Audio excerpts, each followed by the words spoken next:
I get it. Mbijan raganyadi. Albaka. Mbaka important. Yo, nga transfer la sto. Ya transfer la sto. Ha, code nyingi. Okay. Korsa. Nsila ID soto. Ah, that's what. Sorry. I get it. Mbijan bro. Albaka. Mbaka. Bara alla service o tariaka. Mbare ki janna nun kuno bara tariaka. Janno mi yona forest de bureau. Gambia tonkon na no mbari ya bere. Birim koyna fo kato. Bari si kodo kino kato ni fo bolong blabe to. 56 branches mola sota Gambia jam. Ha? Gambia kono ani Gambia bantala bankol. Nko kodo kiya bere to. Kodo sifa fo falindiro fo nyaadi lafta même na kodi to poto nin kodi maraw. Jannom number 1 di nyonta. Andum fana nata anoda enterprise sotale. Wala nyindi ko domorol fana kol fana be firale de dadi man domorol ni fana be teat. Gambia dawda yalo ngam fa kendol sotale je.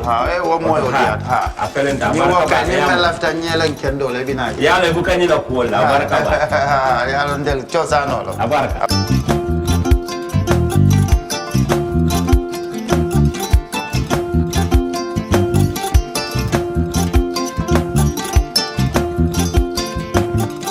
Gamcell data, now even better. Enjoy 20% extra data on all Gamcell data bundles. Buy 20 megabytes and get extra 4 megabytes. Buy 50 megabytes and get extra 10 megabytes. Buy 100 megabytes and get extra 20 megabytes. Any amount of Gamcell data bundle you buy, you will receive 20% extra data for free. Dial *302* data amount hash or go to your Yaiborom menu and choose your data bundle now. Gamcell data is fast, lasts longer and very reliable. Gamcell Yaiborom. Alright. Honey, did you remind him that the last time he sent the money, it was not enough to buy all the provisions? Oh, sorry, I forgot to tell him. Are you guys talking about money transfer to buy provisions? Yes. But don't you know about Baluwo? Baluwo? What is Baluwo?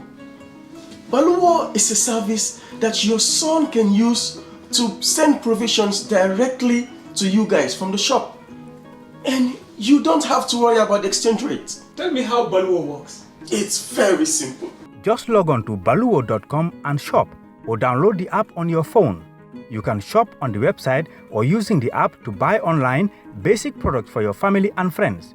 With Baluwo, you decide what your money is spent on. Your money, your choice. Buy online products for your family and friends in the Gambia, Senegal, Nigeria or Mali. Baluwo, better than sending money. For the first time in the history of the Gambia, Gambia Printing Publishing Corporation proudly introduces the Biliomatic exercise book printing machine. The machine has the capacity to print more than 20,000 books per hour. Yes, 20,000 books per hour. It also prints magazines, newspapers, calendars, flyers, normal books and all kinds of printed documents plus items at affordable prices. With the Biliomatic printing machine, GPPC can now render high quality and non-size restricted printing service supply across the sub-region. Rush now and partner with GPPC for all your public and private printing service needs. Print with us today and you'd be offered highly professional, reliable and efficient service delivery by our team of experts. The Gambia Printing and Publishing Corporation is here to meet all demands and is reliable at all times. For more info, contact us on 437-4493 or 437-4402. GPPC is Gambian and it's yours.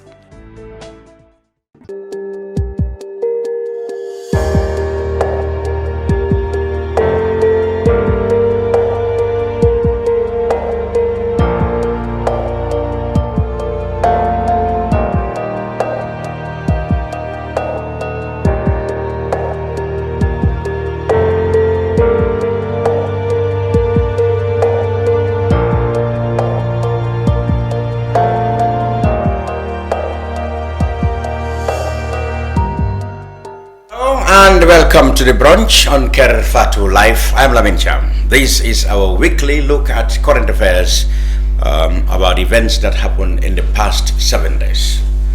Now, the local government elections is not until 3 months away, but already the race is hit in the Kanifing municipality, for example, where many consider that elections it's going to be a mini presidential election. So far, only one person has been confirmed as candidate. Well, that is, of course, as far as parties are concerned, and that is Talib Ahmed Bensouda, the incumbent running for the United Democratic Party. But recently, of course, another name, Bakary Badjie, who is currently the Minister of Youth and Sports, has been named to be a potential and hottest favorite for the governing National People's Party, the NPP. Although Mr. Badjie had said he still have time to work out whether he will definitely run, but many people said his candidature for the NPP is a foregone conclusion. This week, his supporters, calling themselves Team Bakary, have been in the news. They've been countering supporters of Talib Bensouda, saying that they have a ticket to unseat the very, very, very well-known mayor over the last 4 years at Kanifing Municipal Council. So, to give you more insights into this Team Bakary, I have in the studio the mobilizer general, Matarr Saine, who has recently said, like I said, declared that they have the formula to beat Talib Bensouda. Do you agree? Well, if you don't, or you agree, follow us in the next hour or so. Matarr, welcome to the brunch. Thank you very much once again to Kerr Fatou, especially the host, Lamin Cham. Also, we will meet the inter-party committee. I mean, the inter-party is, of course, the platform which embraces all the political parties together. They will tell us about their preparations for the coming local government elections and perhaps answer criticisms that, in fact, how united are they during the last elections? And can anyone guarantee that they are fighting for a common cause? They will join us later in the program. But let's go straight to Team Badjie. Matarr, Team Badjie, it's not the first time we've been hearing Team Badjie.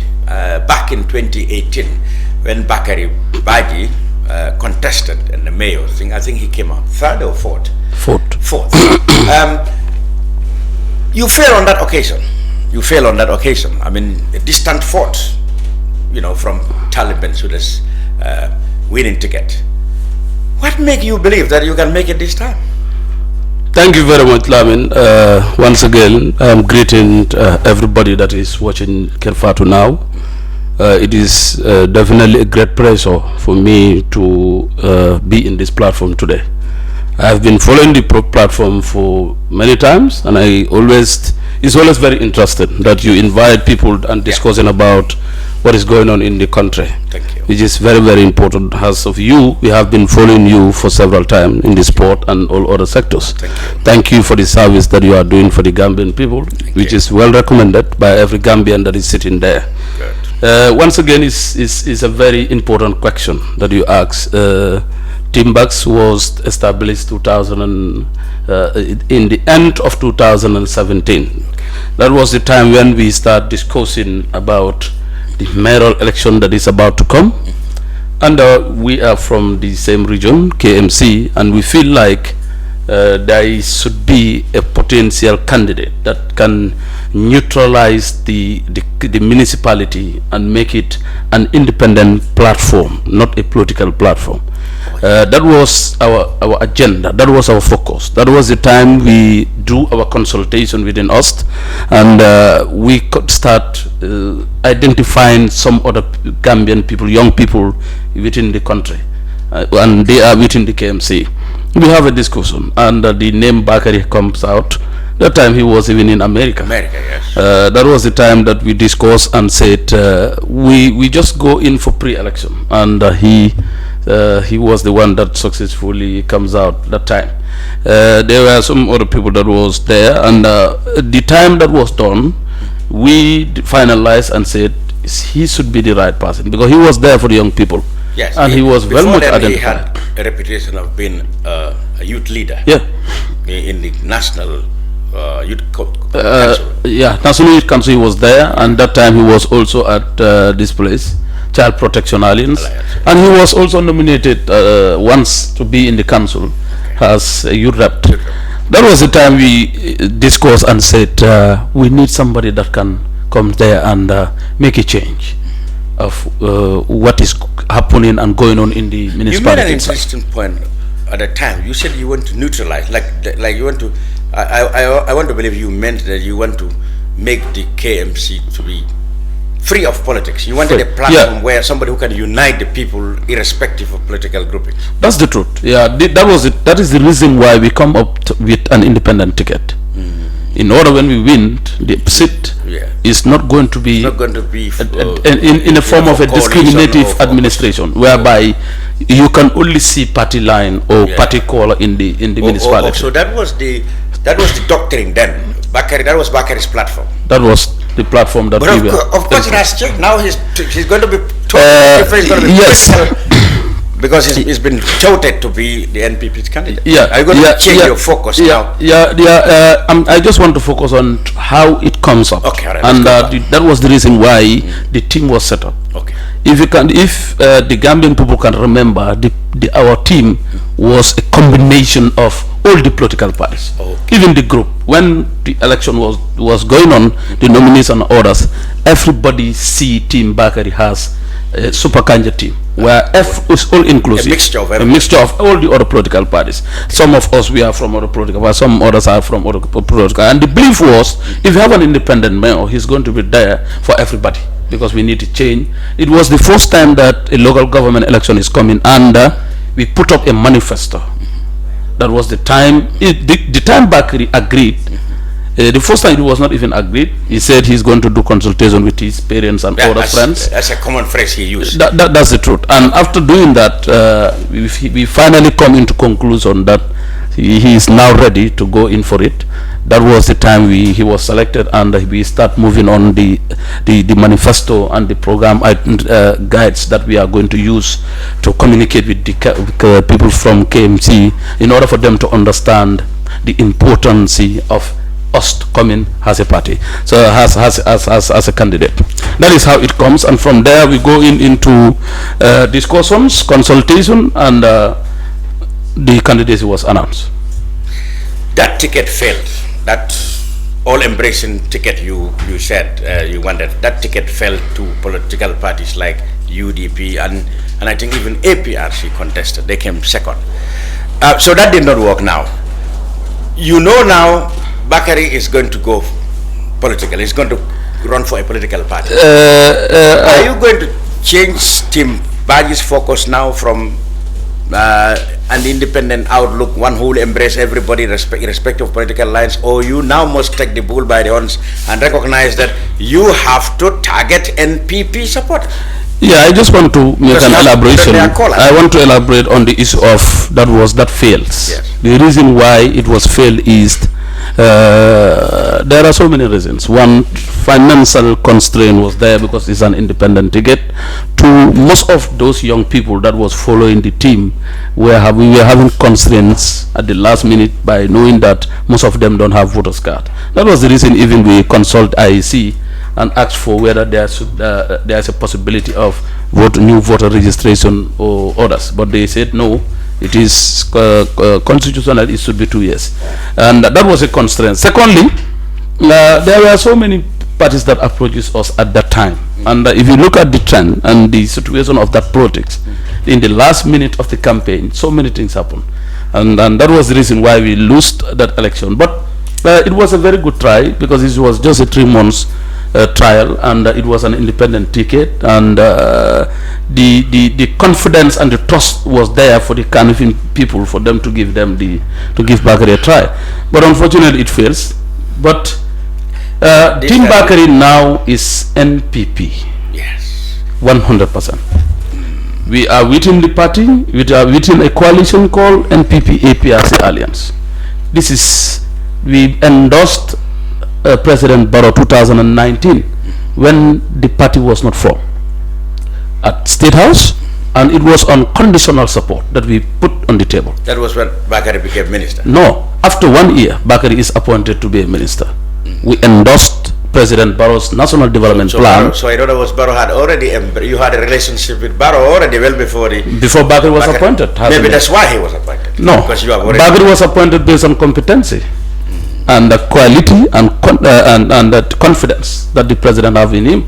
Because as you can see, when Bakary was appointed, you see everybody was cheering up on Facebook, social media. Even the opposition political parties was saying it's a right decision for President Barrow to appoint Bakary as Minister of Youth and Sport. It was not because of Team Bakary, because President Barrow was supporting Talib Ahmed Bensouda at that time, because they were the incumbent. Yeah. They were the ones supporting the Talib for him to be the mayor. So, but they were observing the type of caliber that Bakary is and his team. That was, and they make their investigations and research and understand that he will be the best candidate for President Barrow to appoint for the youths. You mentioned, of course, both the public and President Barrow had a very good impression of him. Yeah. Okay, we will when see. Was appointed, you see everybody we was... We will see how much of that is left now on both sides. But let's look at it now. Now, it is not even clear. Well, of course, people have concluded that his case is a foregone conclusion, but the party told us that 3 people in total applied for the NPP ticket. I know of one who came out himself, Mustafa Toure. The other one is not officially known. But even though many people believe that it will be Bakary anyway, aren't you worried that one or both of those other candidates may eventually end up having their name in the ballot? And how will that hamper or help Bakary? Yeah, I don't think I can go much in details into that arrangement or selection process that NPP and APRC is using. As you can see, it's an alliance that is already in place and still in place, and there is a lot of procedures that they should use. I cannot believe that Bakary is already concluded that he's the candidate. I can't, because there is still not an official information out there that is saying Bakary is coming.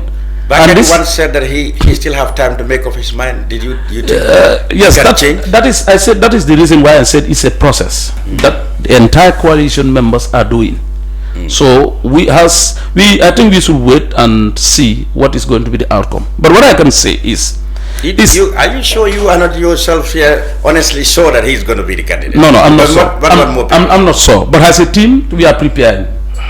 If he comes, or even if they don't select Bakary, the team is ready to go out and support, because we are already working with NPP and APRC alliance. So we are not even there to wait for Bakary's endorsement alone. We are there to get ready and prepare and go into the ground and make sure Talib is removed out from KMC. This is the stand for you advise him politically too, the whole team, isn't it? No, we make a discussion. That's application is going on, and we are going to apply and look for the position. He said his initial response when NPP approached him was, "No, I want to be left with my ministerial position." That's what he initially told them. He said. No, these are all rumors. No, he said it himself. No. What I'm saying is, as an individual, Bakary is different from a party line and the governance itself and the coalition. If the coalition has trust and confidence to him, they can approach him, because this is about the type of candidate that we are going to bring and make a change in KMC. So everybody has right to apply. We had about 5 or 6 people that is interested of being a mayor ticket, to have the NPP APRC alliance ticket. So it's not about Bakary alone. But what I'm trying to say here is, if Bakary said so, he has the right. I see other people are saying that why did he have to be a minister and jump from the minister? Minister is higher than mayor and come back and contest for a mayor. I think these are communications that we are not going to accept. What I'm saying is, because President Barrow himself appointed Bakary based on competency out of 2-point-something million Gambians, or 2 million people. If Bakary thinks so, that KMC is very important for him and his community and the service of the Gambian people, you can come and contest for it. But it's not yet confirmed that Bakary is coming 100%. I think there is a process going on, and we are going to wait for the official information. If it is endorsed, any candidate that is endorsed by the alliance, Team Bakary is ready, because it's 100% working with NPP as a party and the alliance. We are not a separate team that is doing our job. No, we are 100% within a coalition and supporting the president agenda.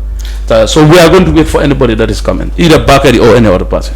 Good. We will come back to you. But we welcome our colleagues, your colleagues, because obviously whatever happened, you must have heard of Inter-Party, of course. Yeah.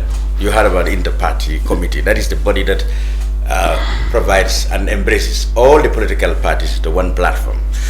But over the last year, of course, there have been questions as how much united and purposeful they were, because they were all over saying that they're going to fight a common platform. But when election got near, we wonder how united they were.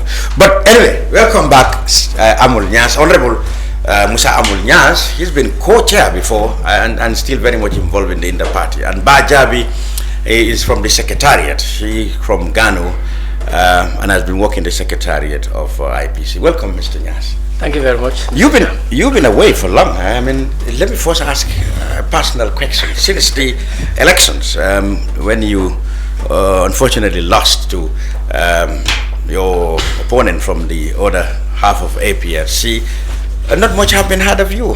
What have you been doing? Thank you very much, Mr. Jam. It's an important question, and let me say good afternoon to viewers and followers. I really appreciate the fact that I am here today to discuss on an issue which is of national interest.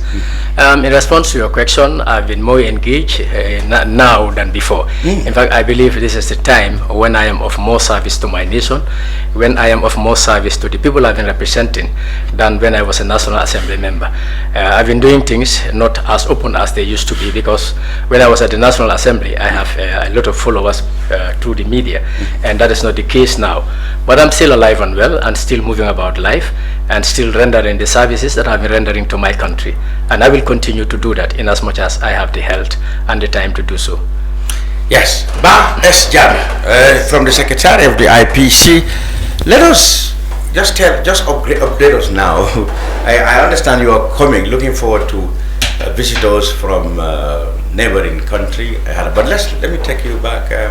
How had the Inter-Party and how are you preparing for the local government elections? Because like I said, you were all over before the presidential elections, but your critics, observers will note that you stopped working in unison with one voice when the election got near, because your members naturally became self-centered, each one fighting their own corner for during the time of the elections. Are you still intact? Yes, we are. Thank you very much, Mr. Cham, for inviting us here today to see the light Inter-Party Committee and its programs. But let me make a clarification here. The Inter-Party Committee actually, was formed. It was an association of different political parties that come together to promote understanding, cooperation, and actually to work towards reconciling diverse interests of different political parties. That was the main reason why the Inter-Party Committee was. So it was not formed to contest elections. These are different political parties that came together, to form a committee that will be charged with the responsibility of finding how political parties can work together in harmony, and how they can come together and then tackle issues that will actually hinge on peace building, peaceful elections, fair and transparent elections. And anytime there is crisis or chaos within political parties, then the Inter-Party Committee will step in to try to reconcile their differences. Okay. That's why we are formed. I see. I know, of course, we are not contesting, but in the build-up to the elections, people wonder where was the Inter-Party when there have been complaints from one party again, and even IEC. Do you have a role between the parties and the IEC? The Inter-Party Committee actually was first formed by the Independent Electoral Commission in 2005. Yeah. It was later disbanded, due to one reason or the other. Yeah. And then in 2017, Honorable Amul Nyass and others came together again to revive the Inter-Party Committee.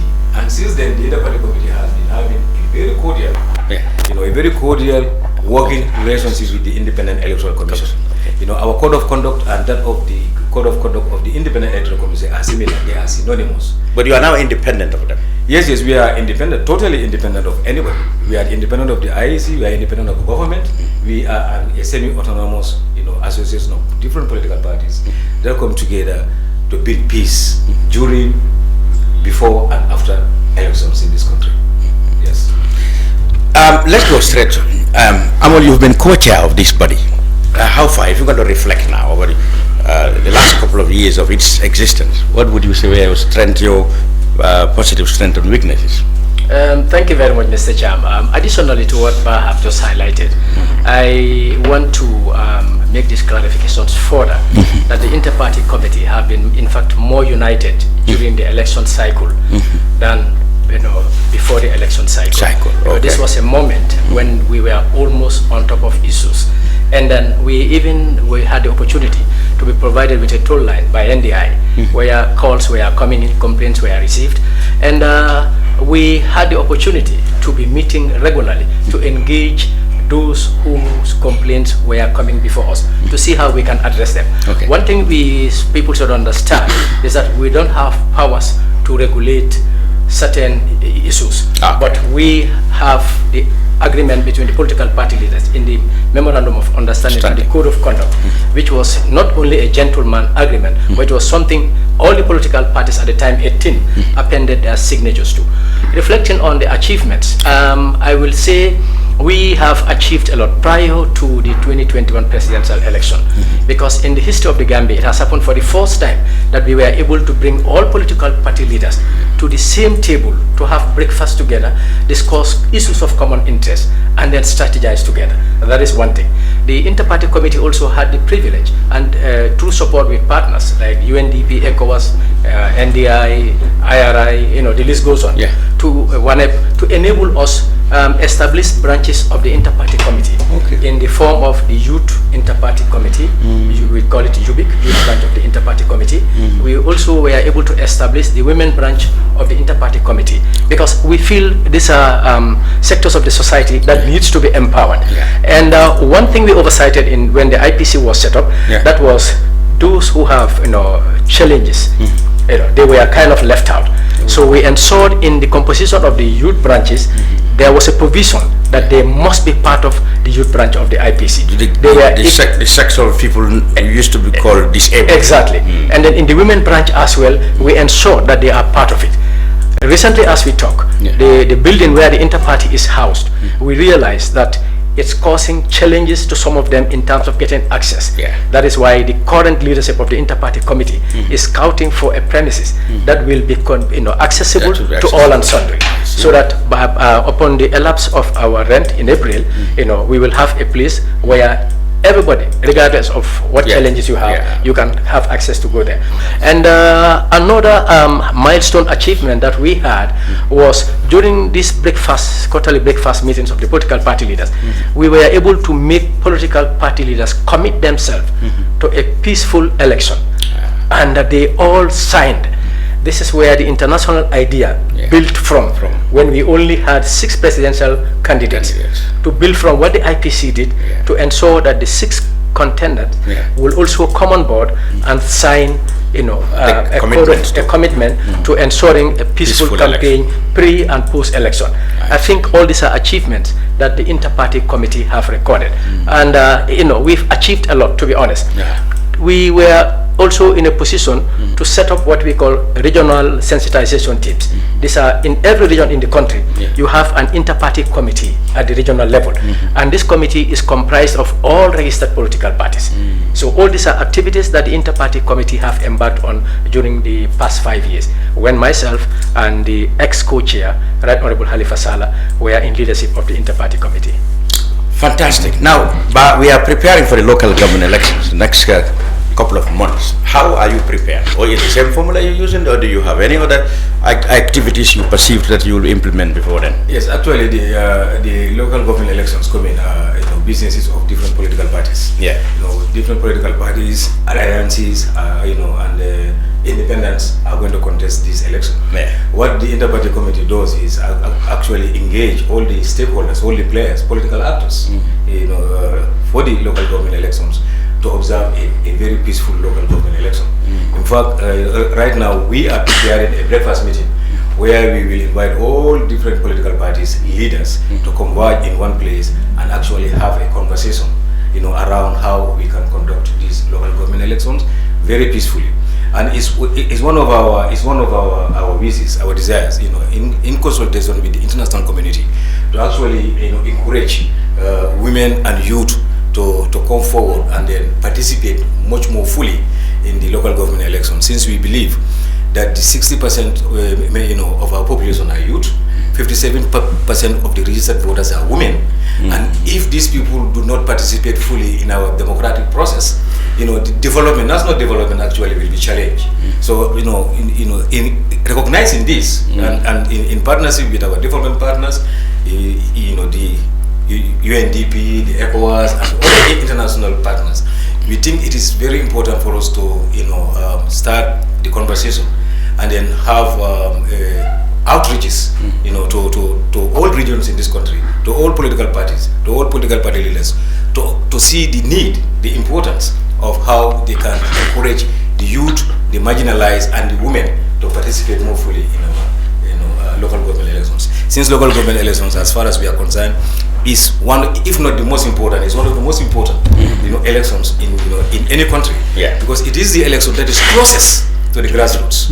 It is the election. It is the election that will generate funds for community development. So whatever whoever holds position in our local government, in our local governance structure, actually will determine the developmental needs of the larger majority of our citizens. So we think this is very important, and we think we should encourage people who have the wherewithal, who have the know-how, the experience, the competence, to actually vie for positions in these local government elections.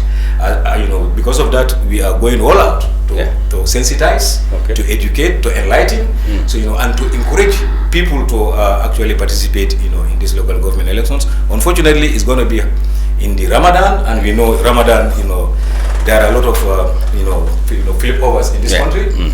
So many people like the Davos, the Banjangs, they go to sleep.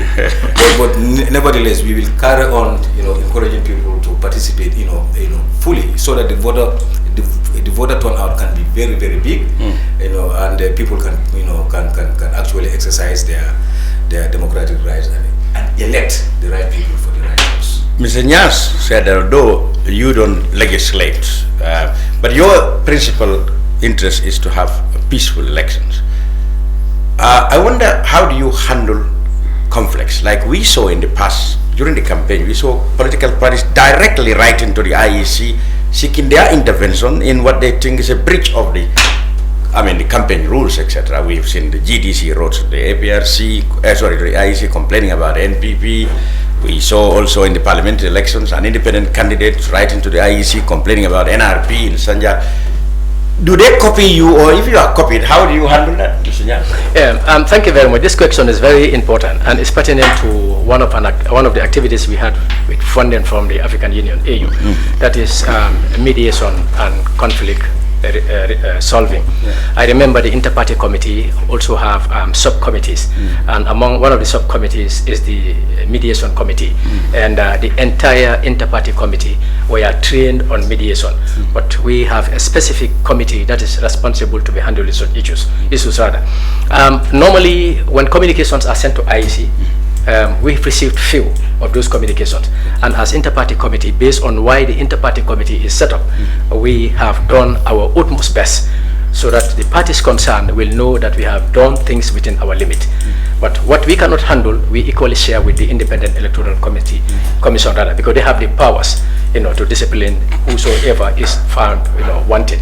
But when it comes to independent candidates, that is the gap that is left out, and that is why the memorandum of understanding has been revised. And then once a memorandum of understanding is being revised, because in preparing documents, you cannot do a document that will capture what will happen now and what will happen in future. Some eventualities will emanate, and then they will give an idea of what to do to address them. That is why in the revised MOU we have provision as to how an independent individual can be part of the IPC and get the services that registered political parties are receiving from the IPC. So these are all things that we are doing. And again, of the achievements, the National Assembly elections, with support from ECOWAS, every lady that contested the elections, the inter-party committee received support from ECOWAS.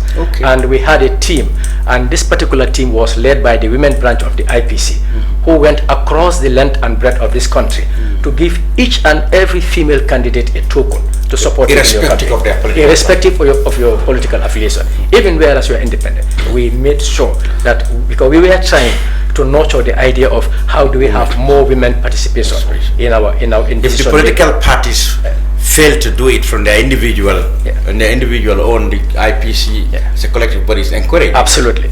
That's we did that too as IPC during the past 5 years. Commendable. The problem, Jabbie, that the challenges most people observe is that, all right, it's normally the governing party, incumbent party, always, violate agreements and protocols. How do you handle them? How do you handle that without being seen to be? Obviously, you will have more members. Your membership would be more of opposition as compared to the ruling party, but they are the ones that's often accused of, violating protocols. How do you go about that? Often accused. Yes, often accused. Yes, based on probabilities and assumptions. Yes, we do have signals from during the political campaigns of people complaining that one code or two have been violated by the NPP. But it's not only confined to the. Of course, I know. Like I told you, independent complain about NIP. Complaints have been coming to us across the board. And people have been complaining against other political parties. Yeah, I know. So what we usually do is we have been working with the National Democratic Institute, for some time now. And this National Democratic Institute, I think, is an agency of the United States. Have actually been partnering with the IPC, in order to counter, in order to actually overcome the challenges, that are faced during the political campaigns, vis-a-vis violation of campaign ethics and code of conduct. And what we have been doing is actually creating peace messages. We have been creating peace messages that have been broadcasted all over the print and electronic media. Actually encouraging, enlightening people the futility in violating campaign ethics. That is insults, hate speeches, and all those things. And we have even provided a number to the listening public, that they can use to call us and then report incidences of toll-free number. Official, that they can use to call us, and report violations of these codes of conduct and campaign ethics, which we will compile, which we compiled and called a stakeholder meeting. And then the Honorable Amul Nyass, when he was the co-chair, actually had a press conference, and then he actually read out some of these issues to the general public, and some of these complaints also have been sent to the IAC. You see, we have been working with the IAC. In fact, we have a forum, a WhatsApp forum, that contains the Chief Electoral Officer of the IAC, the Deputy Chairman of the IAC. So whatever we discuss, is known to the Independent Electoral Commission. Whatever complaint we receive is actually discussed on this forum, which they also belong to. So they know everything that is going on. Like the Honorable said, we don't have the mandate to punish. The only power that we have is to complain to the relevant authorities who are given by an act of parliament to punish those that violate the campaign ethics. Right, that's very good. Now, I had the IPC had inspired similar bodies elsewhere out of the Gambia. For example, in the next coming days or so, you're expecting visitors from Sierra Leone. What are your connections? Not just Sierra Leone, but bodies around it. I'm told like the IPC's concept inspired a lot of countries to do similar things. Can you tell us where you have been able to inspire or link corporations around the country? Small is beautiful. You see, Gambia, despite the fact that we are small, we are pacesetters in many things. Gambians are very smart people. So when this idea of the IPC came up, by our pioneers, Honorable Alpha Sala and the Hussein Davos and others, Adi Yamsek and others, it was very turbulent at the beginning. And Olusegun Obasanjo also contributed a lot towards the formation of the IEC IPC. But since 2005 up till now, all that the IPC have been doing has been on progress. They have been very progressive in what they are doing. What is unique about IPC is the fact that despite all these political parties have their own orientations, but when they come to IPC, it is like magic. But maybe this is the Gambian nature. It is like magic. They all speak one language. Their main concern is how to contribute to the peace building of the Republic of the Gambia. This has occupied them. Nobody comes with a party, paraphernalia, party collar. Nobody talks about party. So this is very surprising to the sub-region, because you know very well that in other countries, when it's time for politics, you see machetes, especially Nigeria in the coming weeks, they will have So bringing all these different political parties on one table and then discuss national issues is something that they seem to not to understand how it works. But it works for us. It works in the Gambia. We've been able to diffuse a lot of tension. In fact, not many tensions. The Gambians are peaceful people by nature. So as a result of that, the sub-region has taken notice. They have taken, okay, they must have been doing something totally different from what we are doing here. So why not we go there and then, share experience, learn from them, study their model, and then find out how they are able to do these things, and then there will be no violence, political violence, and all that thing. This is what has attracted them to this country, and Sierra Leone is the first one to come, but we are expecting others also to come. They come for a case study. Thank you very much, Mr. Cham. In addition to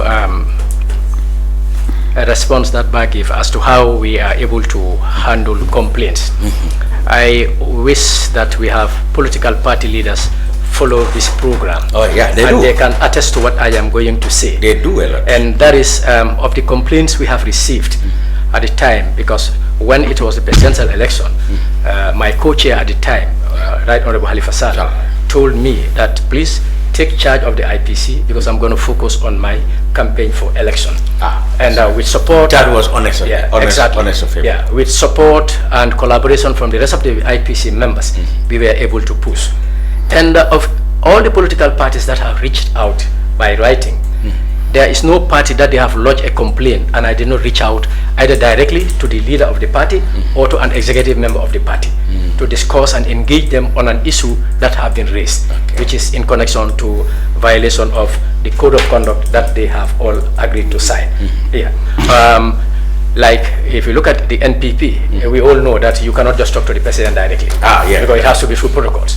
But I have engaged while he was on the campaign through a complaint we received.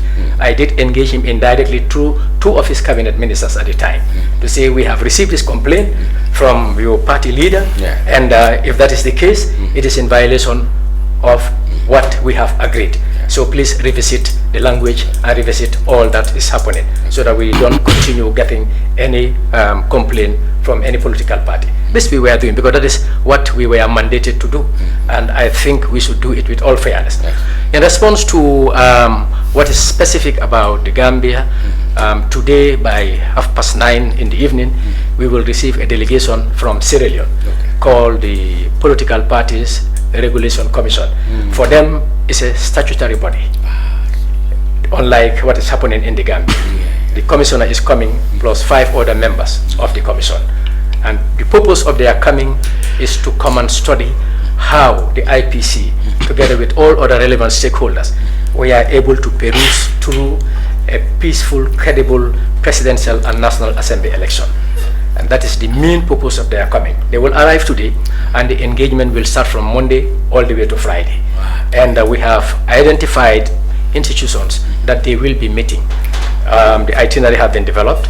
From Monday, we will be moving with them from one institution to another, just to engage them and know the role they have played during the pre-presidential and post-presidential, pre-National Assembly election and post-National Assembly election.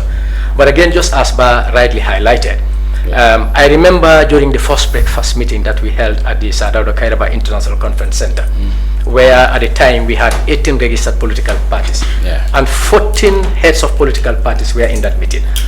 4 were missing, 2 were out of the country. It was only 2 who were in the country and could not attend. That was a success.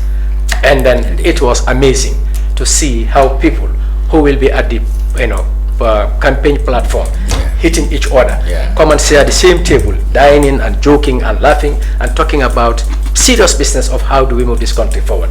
It was really amazing. And what actually brought about how do we ensure that the Gambian model is emulated not only within the sub-region but even Africa as a whole, is when we got the special representative of the Secretary General from Dakar. We, the IPC, had an engagement with him.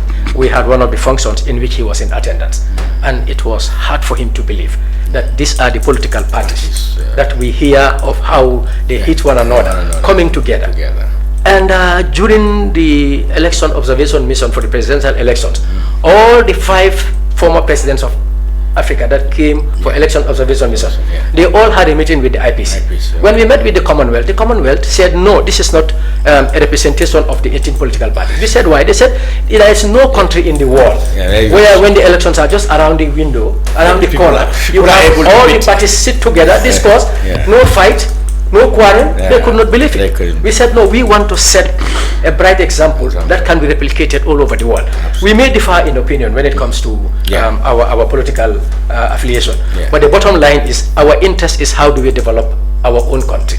And again, as a country, we just cannot learn from our mistakes, but we will learn from mistakes of other countries. When we do so, we may err, but it will be very minimal. But if we want to learn from our own mistake, it will be costly. And that is why, for now, as we are kind of seen as a center of excellence.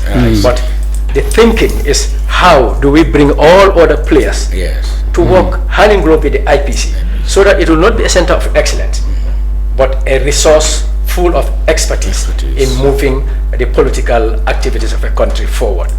And I must say we are very grateful to all the 18 political party leaders at the time. Now we have 19. The IPC have registered the 19th political party. But this commendation goes to the then 18 registered political parties. And of course, the membership of the inter-party committee. Fantastic. Now time for you to drop your common caps and go to your individual sense, because we will come back. Now, let me ask you personally. I said your party callers now, IPC now, put aside. Let me start with Ba. The Gambia Alliance for National Unity, Gano, where you come from, where the party you represent so qualitatively in the IPC. What is your state of preparedness for the local government election, if there is any? As you know, every political party is preparing for the local government elections, and then as you are fully also aware that the Gano Gambia Alliance for National Unity is allied, with the National People's Party. So you and Mr. Saine of Team Bakary. I think the Central Committee of the Alliance, will come up, with well, they already came with a press release, the NPP. That didn't include other parties and caused a lot of uproar between them and the PPP. Were you also offended when your name's not been mentioned as to where you can contest? No, actually, we have not been offended. You have no complaint? No, we have no complaint. So you don't want to put up any candidate anywhere? No, we are not saying that. Okay. What I'm saying is we haven't complained, regarding the issue between NPP and PPP or whatever.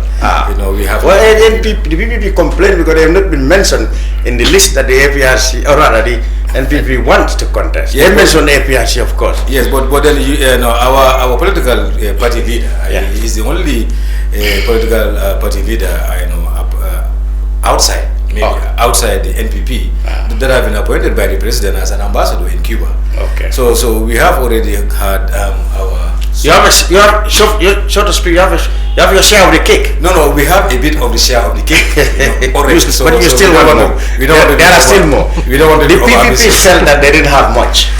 Yes. They were here last week. They said they didn't have much. Oh, is that what they said? Yeah, they said so. Oh, that's unfortunate. They said even the diplomatic position in Nigeria is not quite PPP. It's quite personal relationship between the High Commissioner and the President. Oh yeah. So I had him complaining about that. Yes. Yeah. Right. But for us, we are happy that we are grateful that our party leader. So you still haven't worked out whether you will contest any of the wards or regions. That is on the table. We are having an executive decision on that very soon. Okay. Yes. Meanwhile, the APRC must be very happy. You have 19 wards to contest according to the NPP press release, but you haven't had any chance to contest a region. And your people said you have the muscle to contest at least one region. Yeah. Why did you just secede all those things to the NPP?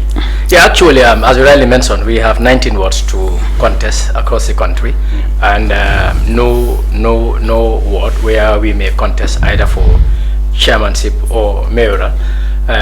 This have been a negotiation that we held with the NPP, and then it was not like NPP concluding to say this is what we want to do and this is how it should happen. It was we were engaged, and we had series of engagement. We have a committee from the APRC and from the NPP, so we work towards reaching that agreement. So that is why I mean, for us, was that unanimous? There are people in the APRC who really wanted to really contest one of the chairmen, or mayor particularly of KMC. Dudu Jah's name was mentioned. How did you? Yeah, you know, I may not go in detail when it comes to Dudu wanting to contest, because I work in the same office with Dudu. But what we have been seeing is people have been, sharing Dudu's flyers all over. But as a party, I'm not aware, and Dudu coming before the party to show his interest, which has to be done through the regional chairman of KMC, because we have procedures. If you want to contest for a position, the procedures are there, and they are well known to him, and maybe some of them making the noise are the people that are not au fait with APRC's procedures. According to you, did not demonstrate any personal ambition to contest. I'm not aware of Dudu coming before the party to show his interest in contesting for mayoral seat in KM. But well before we even went into this negotiation with the NPP, couple of months ago, you would have seen Dudu's flyers in the social media. When even I remember Star FM, he was engaged by Panderi Ture, and he made it categorically clear that he saw the flyers out, but it was not something that came from him. And he was even asked a question, what is his level of preparedness? He said, I mean, he for himself, he's not showing interest in contesting, but should he be approached by people, who is he to say no?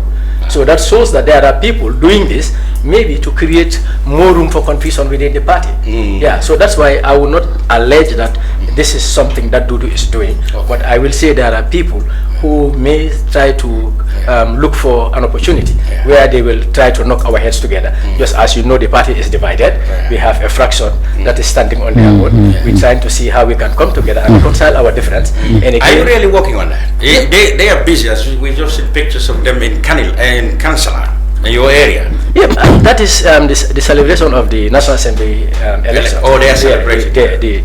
Are you really working together for a compromise, for a reunite? It's not going to happen overnight, because there are a lot of factors that will make it very cumbersome to bring us together.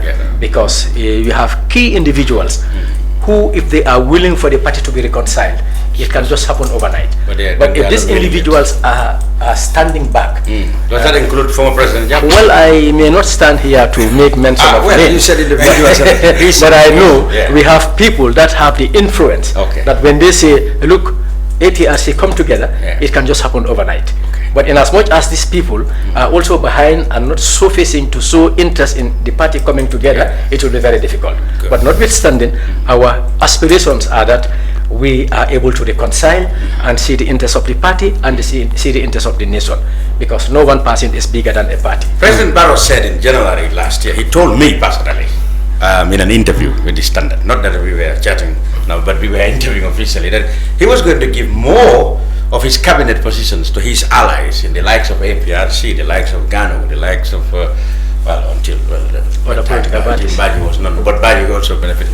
Okay, we've seen members of your party being appointed. Curiously, people are even wondering why you yourself have not been appointed, given your competence.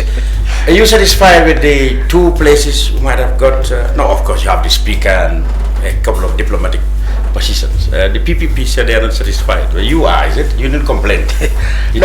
For me, Mr. Cham, I'm curious that actually, with all your competence, you have not been made minister. To be honest, to my faith as a Muslim, I do not go into this alliance or support the alliance looking for what reward will I get out of it.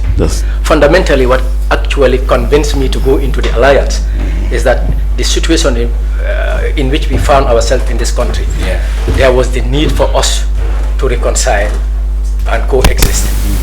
These were the two fundamental... You had to sacrifice your friends, your family, your people to go into this alliance. That's it.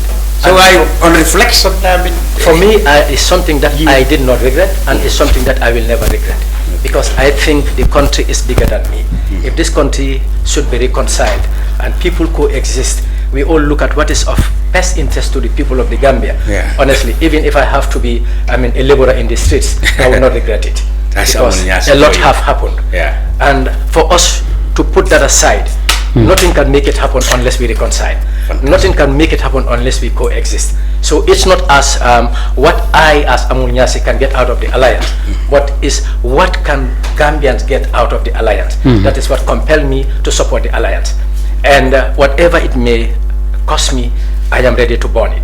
Because I believe in as much as I am moving, and then in as much as I am healthy, I'll be able to do one or two things to upkeep my family, and then address problems or issues of people who are also dependent on me, because that is my position. So in any case, in the absence of any candidate for APRC in the mayoral elections across the country, that means you are in the same boat with Team Bakary. Are you in the APRC? How warm up are you to the possible candidates of Bakary Badjie?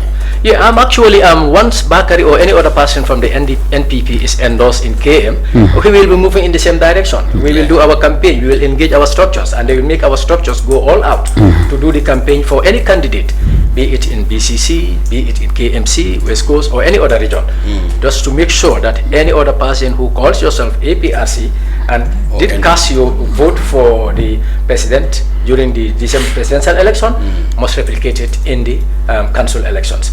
That will be the advocacy from the APRC.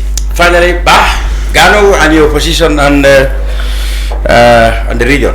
Do you support possible candidates of Bakary Badjie? NPP, since you are NPP Alliance. NPP Gano Alliance. Well, can you let me say that I wouldn't be able to state categorically here the position of my party regarding the question. But it's automatic since you are in the alliance. Okay, if it is automatic, then it is automatic. Yes.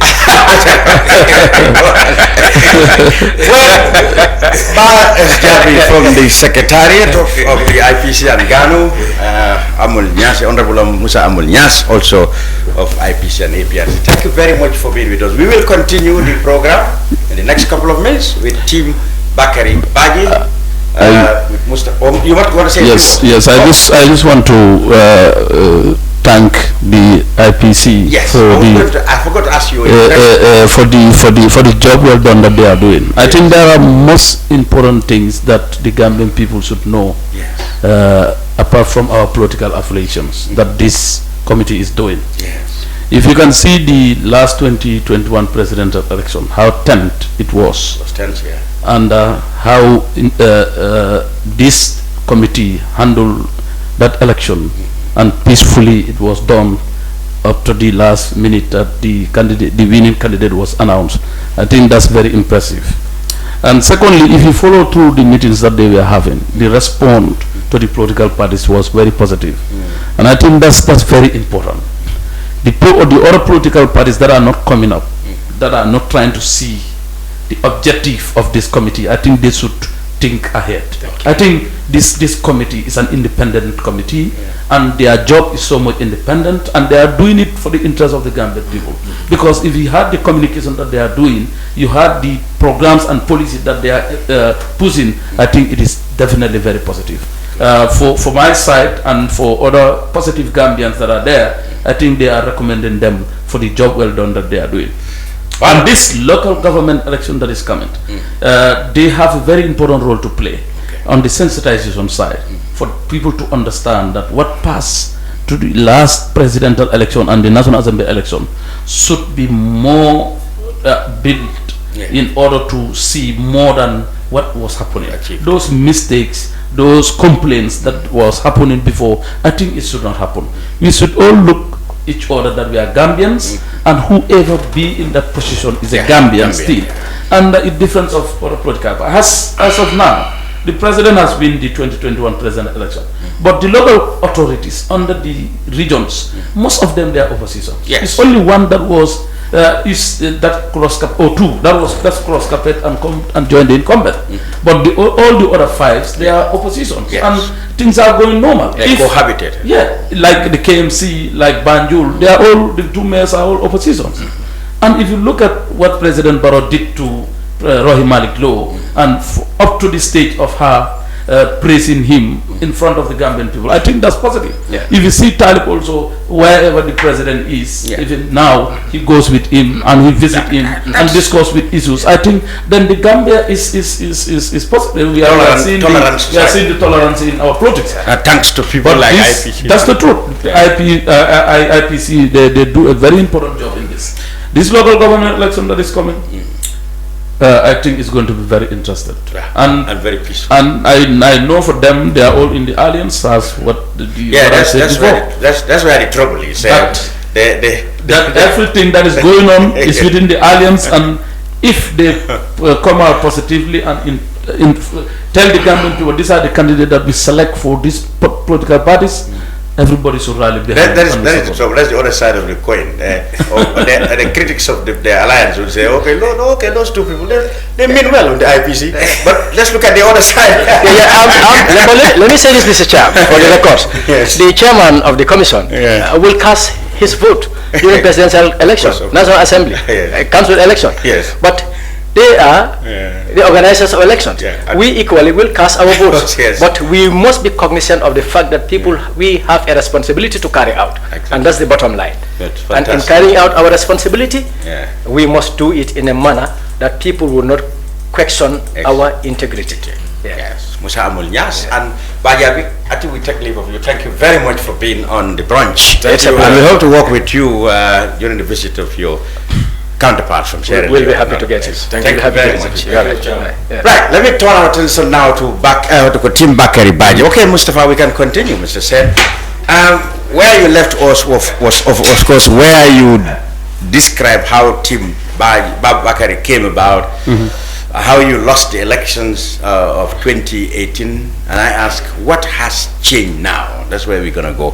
Why do you believe that you, with the backing of the NPP, which you think may be the case even though it's not confirmed, what do you think that the backing of the NPP will now add to the potentials of Bakary winning the mayor? Yeah, if Bakary is selected to be the candidate of the coalition in KMC as a mayoral candidate, there are a lot of advantages that he has. No, I'm thinking how do you think he can do better than last? That's what I'm saying. Yeah.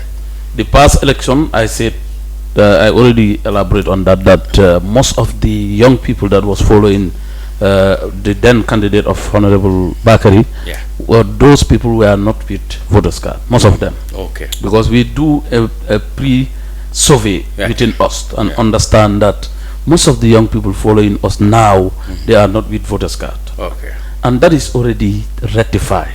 Yes. Already. Okay. Secondly is, if you look at... You mean he will get a lot of the new voters? New voters. Okay.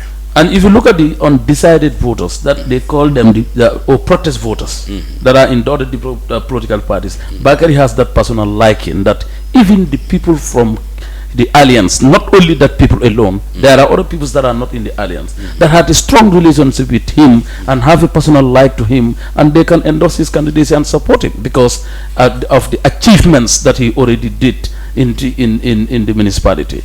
And if you look at 2018, the results, we have the first, that was the incumbent, including 6 political parties, that Talib Bensouda has 29,000 votes.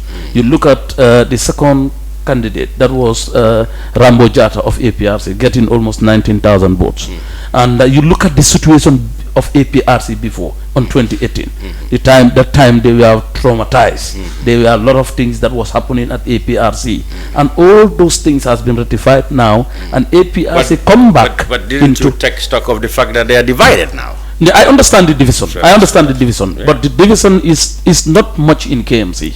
It's not much in KMC. Sure? Yeah, because they were back in Mama Kande. That's GDC, and you see the results that they have in KMC. They could still translate to the opposition. That's what I'm saying. That's what I'm saying. And most of those people, they also have a personal like to Bakary.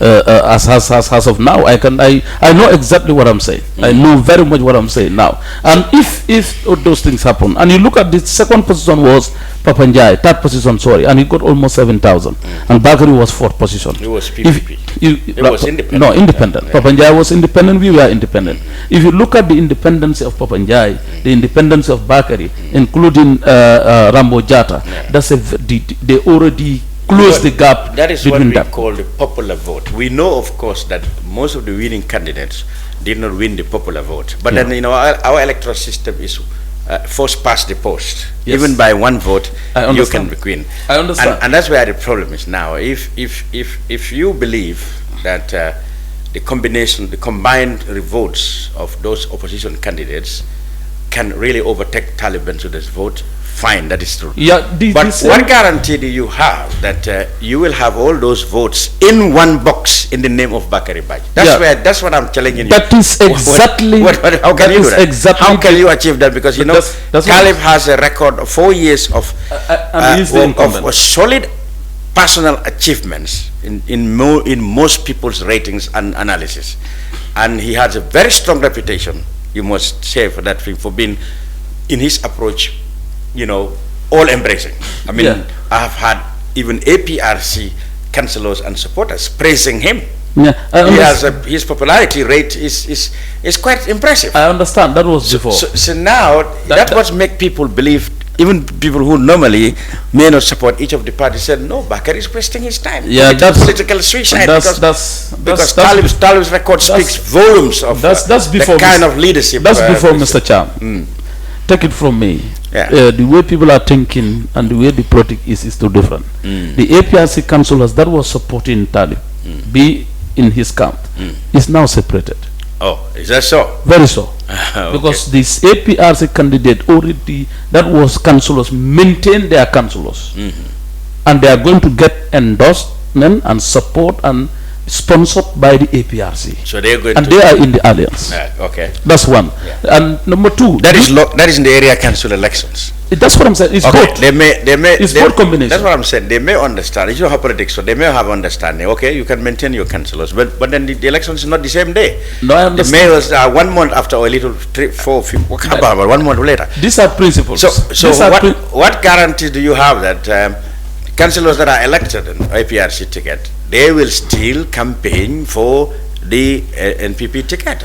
No, I am pretty sure that they cannot be sponsored and guaranteed and campaigned by the coalition and they boycott the coalition's candidacy. I don't think so. They will not. No, that's one. But the second thing that I have to make clear, UDP also there's a very strong division that is different from 2018 and now. In the UDP. In the UDP. The 2018 mayoral election in KMC, that was the incumbency, including other 6 political parties. Yes. But now that the UDP divide and the other ones go to Barrow, the other ones go with Lawyer Ousainou Darboe. And some of the even camp of Lawyer Ousainou Darboe's one, there are some grievances between Talib and other people inside. There are political, there are politics inside there. We know we had, and when it comes to the succession of the overall leadership of the party, Talib was said to have been linked with a possible aspiration for leadership, and many people are opposed to that. But that is not the mayor election. As far as they are concerned, they have already made up their mind that Talib is their candidate. I understand the point. How can you say that?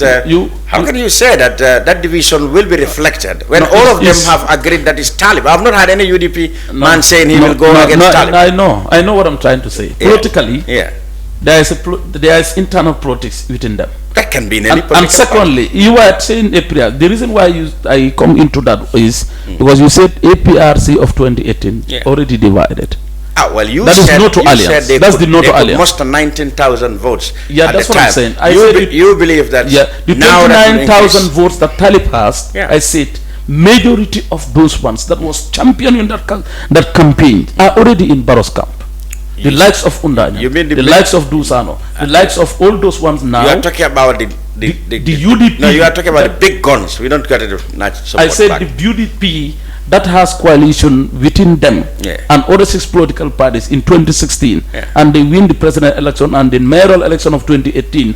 They come together and campaign for Talib. That's the group I'm saying already divided. And all the other political parties that endorsed Talib before, the PPP, the NRP, the NCP, the Independence of Azurutura and others, all those people are already in the camp of the incumbency. But don't you forget that as recent as the parliamentary elections, the whole region. No, listen. The whole region went in the votes, and the NPP could not win any party, any candidate. Any seat there. All of them went to UDP and other places. The reason why you mentioned he lost. I understand. NPP lost. I understand the reason why.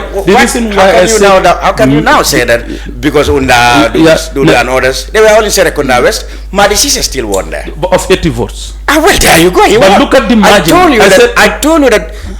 I told you that popular votes doesn't count. I told you. The clearest example is Madisise's constituency. Now, the combined votes against him is 2. Now, if you allow me to learn, you will understand where I'm going. I'm trying we are just the comparison you draw. The analysis that we have in 2018.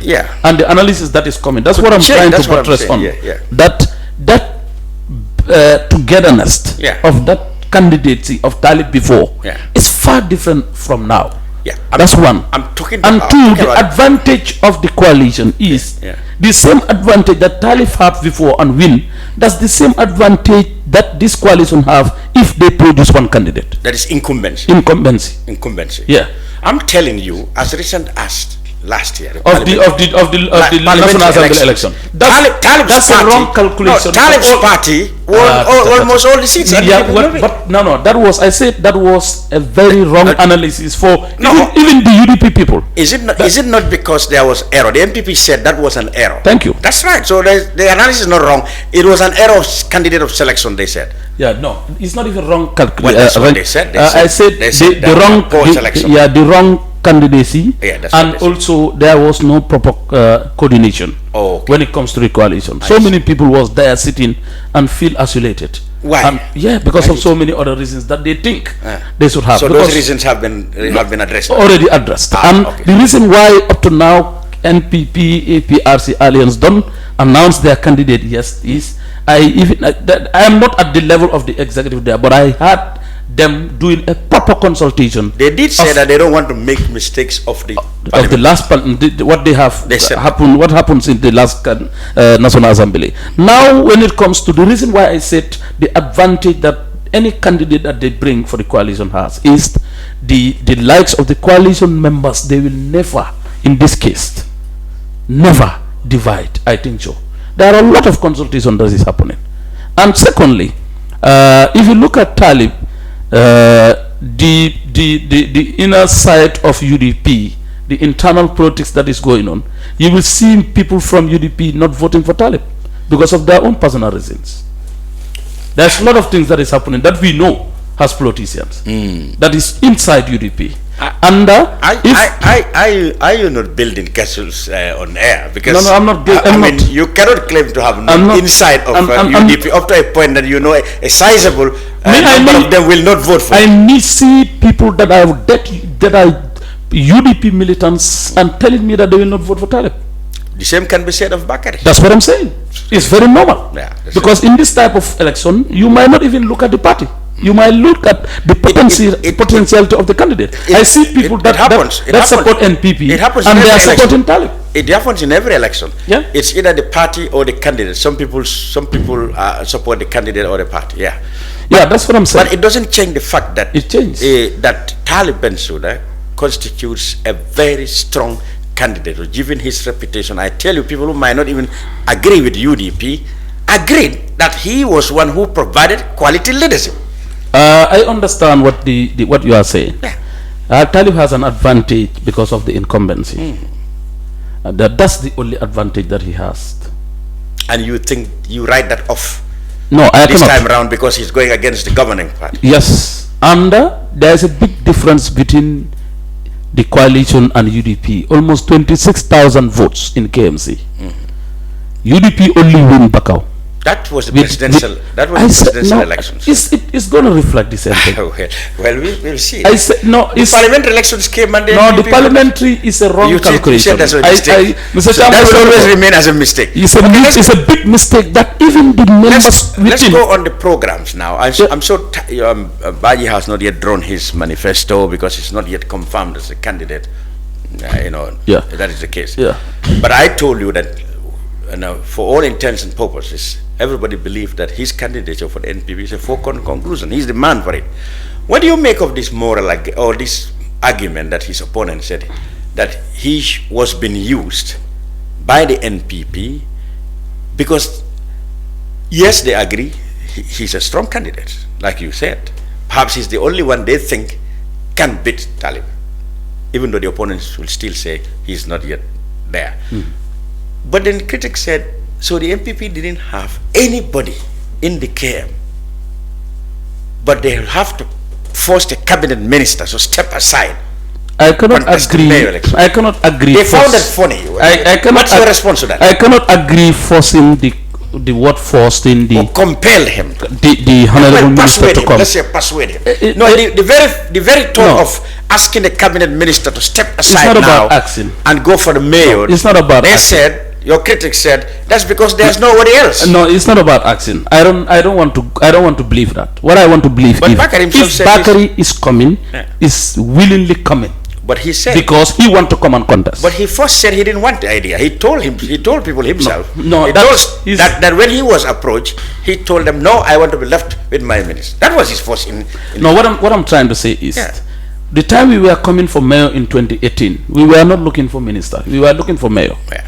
And we lose that time Bakary definitely wanted to become mayor. I'm asking you. Yeah. That time he definitely wanted to become mayor. This time his initial impression is that no, I'm already minister. I want to stay here. No, what I'm trying to say. That's what he said himself. I want you to allow me to learn. Okay. Let me just establish this. What I'm saying is, as Bakary himself, individual, was looking for a position of a mayor, and unfortunately it doesn't work, and he is appointed as a minister, unexpected. The President Barrow looked on about 2-point-something Gambian people and picked Bakary out from that and give him a position of a minister. That's a position for him that he take because of integrity, because of the quality that he has. But that will not stop Bakary for him to be a politician.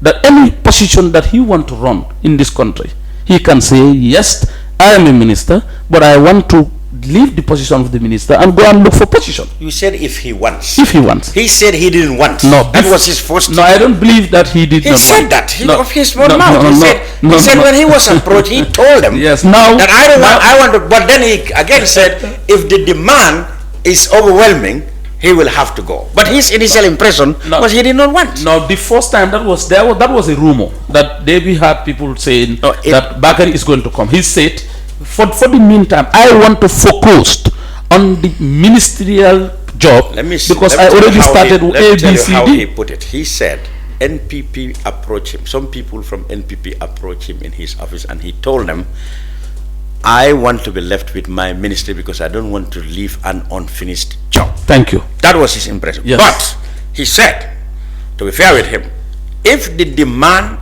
is overwhelming, yes, he will have to change his mind. That's fine. In consultation with his wife and family. Thank you. Nothing is decided yet. But he said. Yes. But he did say if the demand is overwhelming, he will go. Yes. Now his critics said, or critics of the NPP said, why would it have to take the party or the government to ask the minister to step aside, persuade him or ask him or force him, whatever you take it? Is it because they don't have any other powerful, credible, winnable person in the KM except Bakary? No, that question I cannot answer. Okay. That question can be only answered to the people that is making the selection, the NPP executive and the coalition. As you heard Amul and these other people saying, there is a big consultation between them and looking for the possible candidates that can win. Okay. But I cannot believe the word that NPP don't have people that can contest for KMC. As of now, there are more than 5 applicants. 3, they said. Well, 3 officially. Because I had about 5 maybe the other ones they don't apply. I had Bour, I had Jeng, I had Job, Mustafa Toure, and I have Bakari. These are all 5 candidates. With the party confirmed 3. But for the party, they confirmed 3. Yeah. That's possible. Okay. If you look at APRC also, you were saying people were talking about Durija. Yes, you understand? That's true. But this is just speculation. When you come to the reality, the party has right and options for them to select the right candidate that thinks it can win, not only winning, but deliver. But not only deliver, be loyal to the core. Okay, let's look at the opportunities. Let's go to the region now. Yeah. We look at the grassroots. Let's go to the constituencies because one will be difficult. But let's go to Serekunda Central. Serekunda now. Serekunda. It's been held by a Doi National Assembly member. Yes. This charm, is it Dawdi charm? This is where Halifa Saleh come from, Serekunda. Yes. Where do you think, in the last election saw that it went to the opposition, Doi. Where will it go this time? Who? The voters. Serekunda. Yes. My expectation in Serekunda is NPP is more stronger. In the entire Serekunda East and West. No, I'm talking about Serekunda. Let's go to the question. Serekunda itself. No, Serekunda. Serekunda, yes, because I think it's London Corner End. Yes, that's where it's part of it, London Corner. There is just past by-election of the councillor and NPP won. That is Ajiceptio, the new councillor. Yeah. With a very big margin. Yeah. So that's NPP. That's NPP. For you, Serekunda is NPP. Serekunda is Let's NPP. go to Latrikunda, Sabi. It has been held by a UDP candidate, yeah, a UDP MP. Yeah, with a very strong division within the coalition. What do you mean by the coalition? Yeah. I mean, the constituency is held by Yaya Menteng, who is UDP. That's what I'm saying. Who was the people that was contesting for the position? You look at the 2 candidates before Yaya. Who are those people? You mean the UDP candidates? No, the NPP candidate and the other independent candidate. That was there. You mean they combined, they have the popular votes? Yeah. Because and 2 of them, they are all NPPs. So but there was an internal fight, a division between APRC and NPP in Talinding, Latrikunda. And the ingredients of those fights is over now. It's over. Talinding is held by UDP again, isn't it? If you look at Fatoumata Jawara UDP and the UDP candidate and the independent candidate of. But I've told you, don't rely on popular votes. One past the vote is enough. I want to explain the reason why the independent candidate comes there. On my own observation, is because that person that was contesting for the election as an independent ticket was thinking that Fatoumata Jawara should not be the candidate for NPP, and they are all from the same alliance. That person is from APRC. And he wanted to contest for the ticket of APRC. APRC, no. We are alliancing with NPP and we are not going to endorse anybody in Talinding. So he has to default from APRC. So those issues are resolved now? No, it's not yet even resolved in Talinding because we see another candidate of Babakar Suso and Mansali that are there. Mansali is for the... What about Serekunda West? We passed where Mali is. We passed 2 UDP and Doi 3 constituencies. We passed that. Yes. You admit that they are in the hands of the opposition, but you said things can change there. No. What about Serekunda West? No, the Serekunda West is that is a very big difference between UDP and under the coalition. Yet the UDP won there in the parliamentary elections. 20-something thousand in the presidential election, and they got 7,000. There's almost 13,000 difference. But the last election is where we're going by now. I said the last election, that calculation. That was just an error. So I said that calculation. Even UDP don't believe that calculation is right for the National Assembly. Okay. It's a very big mistake. Bundung? Bundung is our zone. That's your zone? We are the council and we are the National Assembly member. APRC? Yes. Okay. Joswang is our own. Joswang too? Yeah. Well, there you go. So if you go to the other side of Serekunda, that's what I'm saying. That go to Manjai, Kololi, that end is NPP. APRC. How do you know? Yes, NPP APRC. Is the West. councillor of APRC is there. I understand, but you know, most of those councils, we told you, independent observers have observed that they are very much appreciative of Talib's leadership. You want to believe that all the councillors, APRC councillors that work on the Talib and give him so much credentials, that was before, are now going to no, because they are not enemies. They are working in the same administration. But when it comes to the votes, they're going to go. Yes, when it comes to the party line, they are going to empower and structure and help the party that they belong to. We saw and we feel that GDC are already in supporting Talib's candidates. No. People like MC Cham and others who. Yeah, MC Cham did it deliberately, but not endorsed by the party. I told him in an interview, being the campaign manager of a party, and your party already announced that they are going to contest for the local government election, and you hear endorsing an opposition of that somebody that is opposing your party, that's a political suicide. I already told him that is automatically wrong. And it's a very big mistake for MC and any other person that is doing that, because the party said, the GDC party said they are going to put up a candidate for the local government election. You don't know whether they will put up in KMC. I didn't see a press release. When did they say that? No, they say that. An interview that they did with Pandari. Oh, they said in an interview that they will contest. That is their administrative, their deputy secretary general, something young. They intend to contest. They intend to But they did not explain how. Like, yes, are they going to put up candidates of their own? I don't know yet. Oh, okay. But as an official statement from the party itself, they haven't endorsed anybody. MC is just doing it because maybe personal relationship, maybe, and he's the campaign manager. He said he is a friend of Bakary, and he would advise him to not to commit political suicide. Yeah, that was a very wrong statement. I told him MC cannot advise Bakary what he should do, because if he is a friend to Bakary, he is not manifesting that to us. We have passed through with MC in a lot of things, and I advise him, if he can do so, if GDC don't put up candidate, let him try a neutral. No, if he cannot back Bakary, maybe have a personal friend with Talib, let him be neutral. Because but you cannot tell the politicians if they don't have any. No, he can vote, but he can be neutral in the process of the campaign. Or in the campaign. That's what I'm trying to say. Oh, why because do you? It's an integrity issue. Because you cannot tell me that you are from a party and the party endorse no other person, and you are there championing a candidate that is and your opponent. I think that is more than that's not normal. That's immoral. You cannot stop him. I said that is not normal. As a politician, that is inconsistent. Inconsistent. But are they not known for inconsistency? Almost all of them. Most politicians.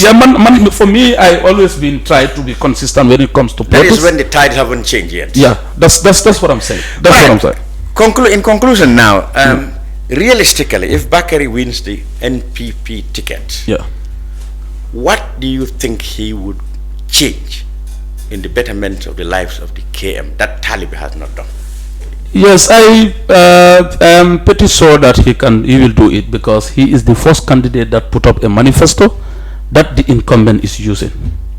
Talib had a very strong manifesto himself at the time. We first initiate and publish a manifesto for the local government election. So you mean I can tell you that Talib pirated it, or that's what I'm saying. He pirated it, and it's not the case of some aspects of them being similar. No, not similar. And you see even the radio station that you are hearing, and the landmarking of the KMC and these other ballot projects and all these ones, they are all in our manifesto. But then if somebody, I said it's fine. If somebody did implement it very well, but it fails. The Malik project is failed. 50% of the Malik project was paid, but the other 50% come from the taxpayers' money, and it's Talib himself that said that. I said the Malik project is more than failed, because we haven't reached the campaign yet. Yeah, since you have said you are not. Well, Bakary has not been officially announced by the NPP as the candidate. It's just behind the scenes. Yeah.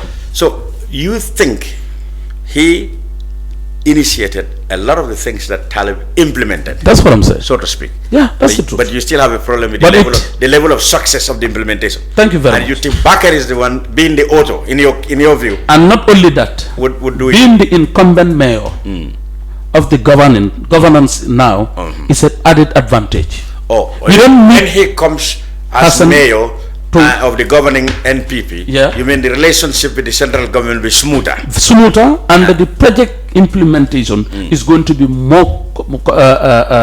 How can I frame the word? People will say he will just be a puppet of the ruling party. Bakary is not that type. Well, if you say that would be smooth. No, but I know KMC we need proper administration, which Talib have done tremendously well, according to most people. For us as KMC, we haven't seen anything that he has done. Well, there is only one project that he's proud of. That is the Mali project, and he's not successful. We will come to the nitty-gritties, I'm sure, when all of them put their platform. But finally, yes, Bakary himself, how is he feeling, even though he's not decided about the candidature? Feeling about prospect of him being candidate for NPP.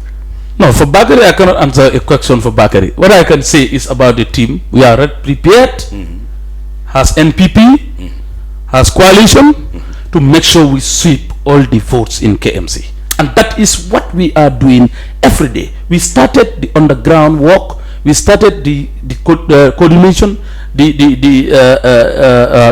consultation within the KMC people in order to make sure that that vote that we have in the presidential election is even more than what we are getting in the local government election that is coming. All the 19 votes, we want to sweep them. Matarr Saine, the mobilizer general of the Team Bakary, who are hoping and praying that Bakary, the sports minister, does eventually become the candidate of the National People's Party for the KMC mayoral election. Now, the National People's Party, of course, have confirmed that 3 people, including Bakary, I guess, have applied. They're yet to make a decision as to who will run. But many believe Bakary's candidature for the party is a foregone conclusion. And Team Bakary is here in the studio vowing that they're going to sweep the polls in the KMC. What does the people supporting Taliban should they think of it? Find out next week when we invite them here on the brunch. Until then, I'm Lamin Cham.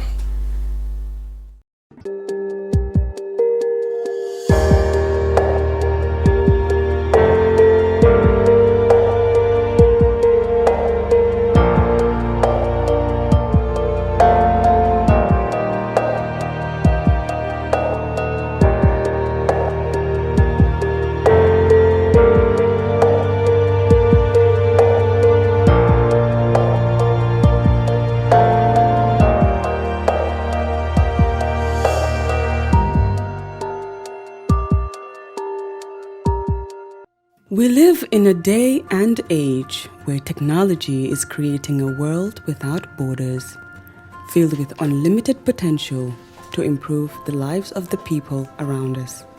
Innovarex Global Health ushers in a new way of leveling the playing field with increased access to quality healthcare services delivered at your doorstep. Our qualified professionals are equipped with state-of-the-art point-of-care testing technology to conduct tests such as kidney function, liver function, electrolyte tests, body composition, hemoglobin, A1C, and many more services with the highest efficiency in delivering results. The addition to our flagship Wellness on Wheels, more fondly known as WOW Delivery Service, brings the entire clinical experience full circle. IGH has remained committed to creating the future of healthcare delivery. Gone are the days of sending loved ones outside the country for basic medical services. Innovarex Global Health offers a new peace of mind and takes pride in delivering the quality of care we all deserve. Islamic microfinance is becoming an increasingly popular mechanism for poverty alleviation, especially for developing countries around the world. This microfinance service adheres to the principles of Islam as a form of social responsibility. Yona Islamic Microfinance is the Islamic microfinance of choice in the Gambia, trustworthy and reliable. At Yona Islamic Microfinance, we provide savings products, current accounts, financing products in conformity with Islam. In addition, Yona Islamic Microfinance also offers local and international remittances, Takaful Fund, management of Zakat, management of Awqaf, trading and investment, and building of strategic partnerships to bring financial services to the doorstep of the poor with donor projects, madrasas, youth organizations, women groups, and farmer organizations. Make a choice with Yona Islamic Microfinance today. For more information on Yona Islamic Microfinance, call 377-2151 or 9832-151 or visit Yona head office at Tipa Garage, Bakote, or visit any Yona branch located countrywide near you.